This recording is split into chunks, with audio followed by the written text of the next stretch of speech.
Remember that time we went fishing and we didn't have a boat?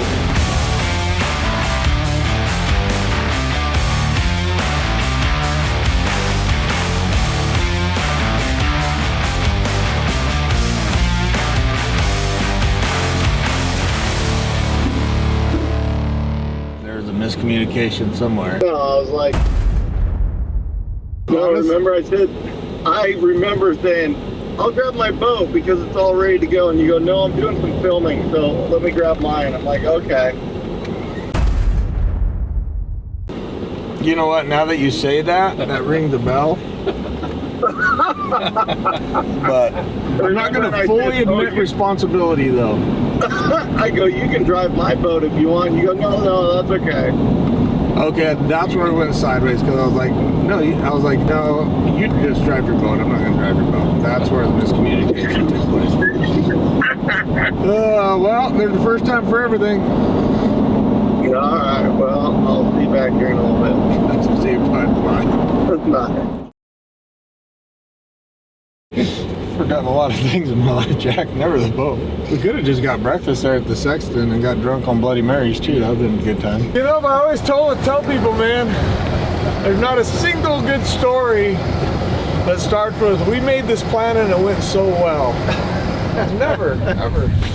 Well, this is a new one. We haven't forgot the boat before. We forgot a lot of things, but maybe some pliers or something. But the boat, yeah, that's the first one. But it's not going to be the last one. No.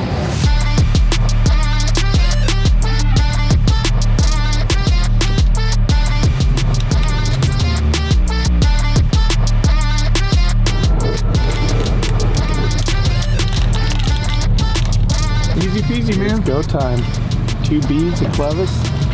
My number one picture. That's right. Hey, good morning, guys. Pro here.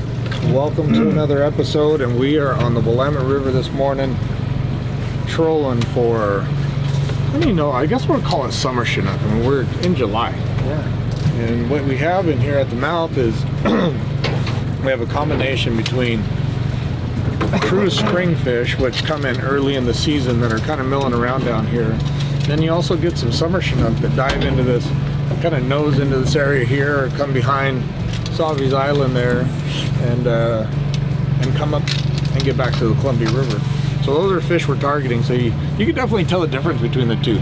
Some of them are just kind of little greenish, bronzy color tint to them already. They still cut great. And then you have some that are just super bright and silver and purple, and those are definitely the summers. We get some fish here and we'll be able to identify the difference between the two. There's some other identifying marks on them as well, but stay tuned. We're out here at 360 fishing with spinners and hard baits with Brian Jones, our buddy Jack, who's up there, the killing machine, AJ the camera guy. Let's do this thing. Well, like the other day, it was like this, and then all of a sudden you saw like 15 caught at once. It's like they just decide to do their thing. That's the way it always has been in this fishery, though. Oh, it has. Yeah. Even in the earth, when we fish it in late April, it's the same thing. Maybe going along, nothing, and all of a sudden, bam, bam, bam. Yeah. I don't think the camera knows that we forgot a boat today. Yeah. Oh no, he got it all somewhere. That's not going to be a shocker to the world. That's just how we do things. Yeah. Jack, it was like we were sitting around with our wives at a pool. Next thing you know, we're driving out to the country, get on a buggy, kill an alligator, a boar, and an axis deer in our sandals. It's crazy. In a half a day, drive home, go back to the pool. I mean, it was that fast of an experience. It was a lot of fun. Super short notice. We're in town on vacation. Wondering if you guys had any availability for a gator hunt. She's like, oh yeah, sweetheart, we could take care of you. So then finally Jones gets this thing to the bank, and the guy grabs it by the tail and goes yarding it onto the bank. Yeah. Okay. Things like snap. Yeah, exactly. I'm like, okay, where did you get that pistol from, number one? And number two, I go, is this hot? Because the pin was out on it. And she goes, yeah. She never racked one. No. That thing was hot the entire time. The entire time. She was driving around, carrying everything, walking with it, just hot, right? Just rolling with the hot pistol. Alligator's facing away, and hits it in the back of the head. Gator dead. He turns around to me, he looks at me, he goes, you hit it. I go, yeah, it's dead. And he's like, yeah, people usually don't hit it on the first shot. But anyways, then we load this thing up, we get it in the buggy, we get it out of there. And as we're driving out, I see an access deer go running. So you guys have access deer here? He's like, oh yeah. He goes, you want to shoot one? I was like, well, how much are they? He goes, oh, they ain't too bad. I'll cut you a deal. I'm like, all right. Like, yeah, I'll shoot one. What did we put on that last? Get it? There's a wiggle. Get him, Jack.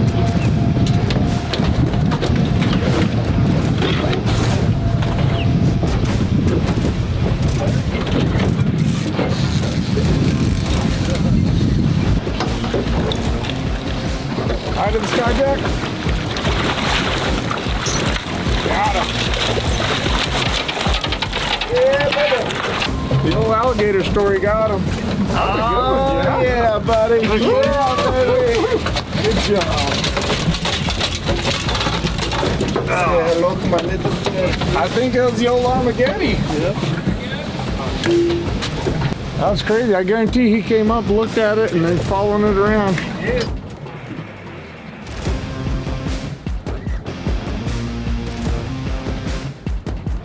But we haven't even finished the story yet. Yeah, I know. Oh, we got 2 more fish on that story. We still got 2 more dead animals on that story, right? We get the access to deer thing dialed in, and we're gonna go kill an access deer. It took us what, Jones? Hour and a half to track down that 7mm. Oh, yeah. And we see a group of access deer. So I jump out. Mind you, I'm still in my sandals. Go jumping out, and he's like, no, get back in her. I'm like, okay. He goes, no, just take the gun. You just lay it on the windshield and shoot from the front of the windshield. I'm like, good Lord. When he'd asked me if I'd ever used one of those River All-American, the Accu trigger, I said, yeah. But I grabbed that gun and the safety was off. I could see the red dot on there. And he goes, it's loaded. You're ready to go. We're driving around this buggy with a loaded gun. Well, safety off, ready to rock and roll. Like, holy cow. And he's like, oh, this such and such is the biggest one, and I'm looking at it, and one of the antlers looked nice, but the other one was broken or something. Something was wrong with the other side. It wasn't symmetrical. He's like, shoot him. Shoot him. Like, eh. Like, he doesn't look very good on the right side. And those deer go taking off. He's like, you got to shoot him. They're not going to stand around there forever. I mean, he's freaking out. And I was like, no, he didn't look good. He wasn't what I was looking for. We go, and then there's some other deer, and there was a decent one, and there was the one in the rear, and so anyways, we get up on it and put the whack on it, and he goes taking off. I mean, we don't go to the site of impact where you think you can find a blood trail and go. This deer took off running a general direction, and he went straight A to B in that buggy, just driving all over everything, you know, and he's like, oh, there, you can see the antlers sticking out of the grass, you know. And he gets on this thing, and he thought, you would have thought that was the biggest backcountry crazy trip that we've ever done with as excited he was about harvesting that deer. really? Oh yeah, I was like, the biggest thing ever. Like, oh, that was an amazing hunt, amazing. Thinking to myself, okay, well, it's fun, but I don't know. We don't even got it there, do we? No. Throw the whole thing in the side-by-side. Run it back to the shop there. And after he's asking Joe, he's like, hey, there's a hog. They got my dog the other day. You want to see if we go kill it? Okay. So we go through there, and there's a group of hogs. He's like, oh, there he is, the big black one, And John's like, okay. Jones shoot. But the deer, that hog didn't react. It didn't hump up or anything. It just took off running. Oh, you missed it. Jones is like, because that shot felt pretty good. If your gun's on, I think I hit it. He's like, no, I didn't see it. I didn't see it react. You missed it. You missed it. So Jones is like, well, should we go look for it? Find some blood? See if there's any blood or anything? Guy's like, nah, I'll just go get you another one. So we take off, driving. Kind of in the same general direction that hog went running off in. Sure enough, we come around the corner, a big old black hog piled up right in the middle of the road. Like, Jones goes, is that the one I missed? Oh, just huge teeth, just crazy. Craziest hunting trip. Then we got back, packed it all up, Go back to the pool.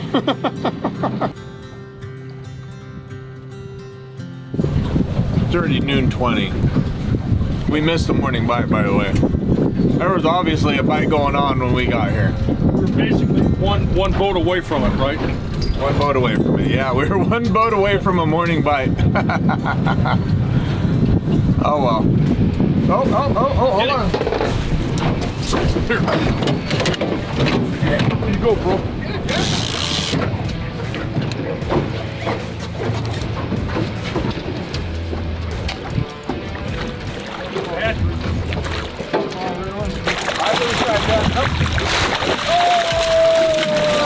Oh, that a kid! That a kid! Let's go! He's a happy mom. We didn't need to be out here early in the morning. This is it. Go time. What the hell they call that? Let me just have the whacker, Joe. Consistent day. I mean, you're gonna get a couple. It's great. It's a great fishery. Yeah, it is. It's good for a couple. It's good for a couple opportunities. And even when you get out here just a little late, it's good for a couple opportunities. Apparently, you need a boat to go out here. I don't know. Apparently, you need a boat to troll. We I might have forgot that this morning. yeah, it's kind of a big deal. But we got her dialed now, though. We're good. And we're gonna wrap it up.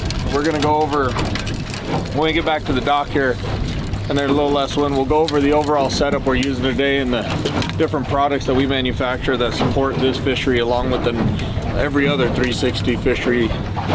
That's, well, heck, not even in the Northwest anymore. Now this system is being used absolutely everywhere. On the West Coast, up and down California, all the way north to Alaska. I know the guys on the Great Lakes are using it, so we'll yeah, share a little info with you here in a sec on the how-to. Let's go over today's setup. And this is a very common setup throughout the 360 fisheries here in the Northwest, Oregon, Washington, California, and Alaska.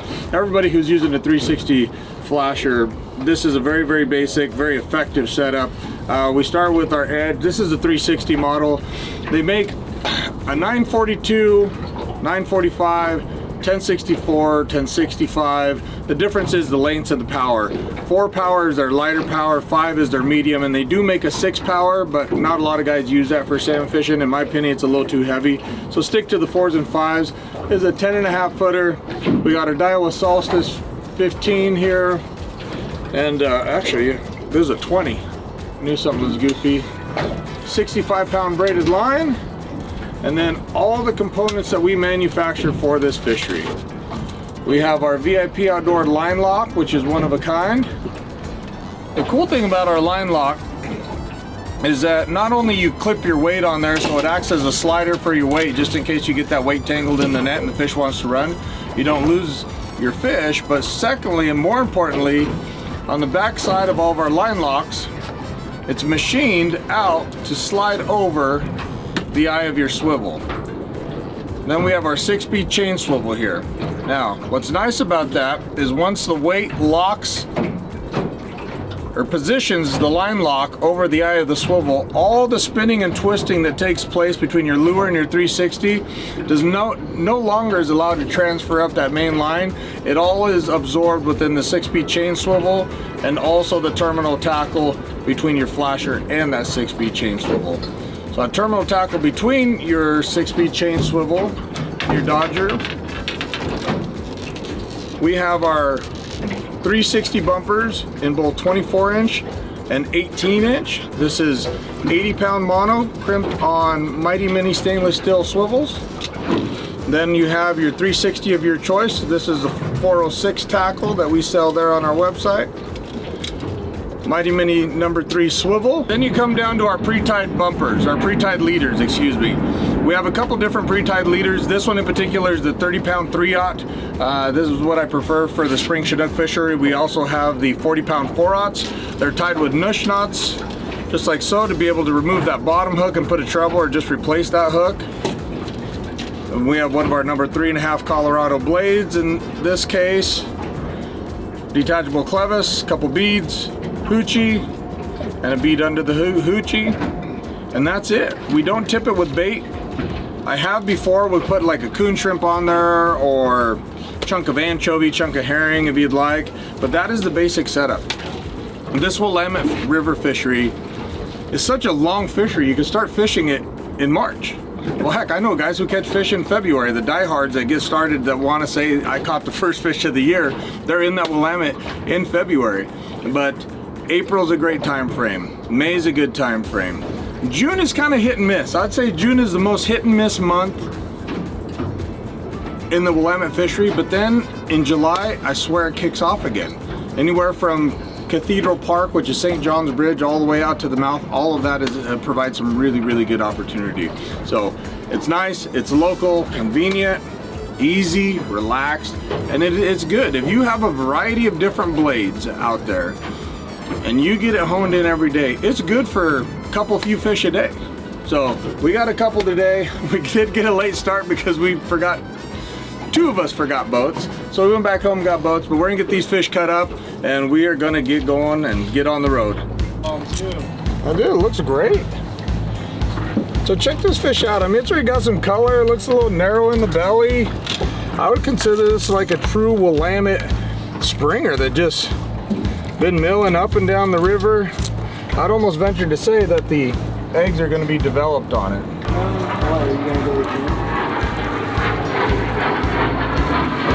Check that out. These are like fall Chinook eggs.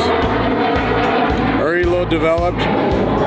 When people talk about springers, summer fish, fall fish, that doesn't make a bit of difference. What makes a difference is how long are these fish in fresh water. And these have obviously, this fish has been in fresh water for a decent period of time.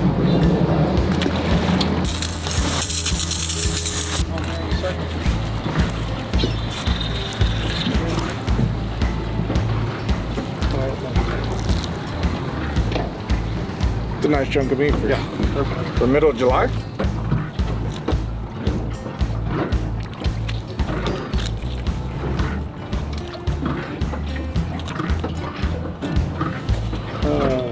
Nope, we were blessed enough to get a couple ourselves. I'm good. Right on, guys. Hey, thanks for watching today. Again, quick short trip on the Willamette with some really good buddies. A couple quick springers, summer, whatever you want to call them. Either way, it was a lot of fun. If you like what you're seeing, make sure you hit that subscribe button. Make sure you watch the next episode because we're going to take these salmon, we're going to cook them up something fierce. So stay tuned.